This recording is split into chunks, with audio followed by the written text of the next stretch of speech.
গত 24 ঘন্টা দেশের সর্বোচ্চ তাপমাত্রা ছিল আপনার 3টা জেলা খুলনা বিভাগে, খুলনা, যশোর এবং কুষ্টিয়া। এটা প্রায় 40.6 ডিগ্রি। এবং ঢাকায় তাপমাত্রা ছিল, সর্বোচ্চ তাপমাত্রা ছিল 37.8 ডিগ্রি। তবে এখনকার যে বৈশিষ্ট্য, আসলে যখন বৃষ্টিপাতটা হবে তাপমাত্রাটা কমে আসবে, আর যখন বৃষ্টিপাত হবে না তাপমাত্রাটা ক্রমান্বয়ে বাড়তে থাকবে। হ্যাঁ, তবে গত কয়েকদিন ধরে কিন্তু আপনার বৃষ্টিপাত নেই। দেশের একমাত্র সিলেট বিভাগ ছাড়া কোথাও এরকম বৃষ্টিপাতের নেই।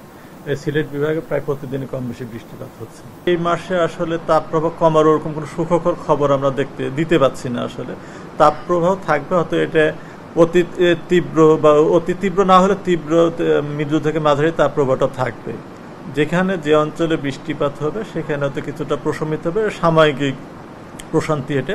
তবে পুরোপুরি তাপপ্রবাহ যাওয়ার কোনো সম্ভাবনা এ মাসে দেখা যাচ্ছে না।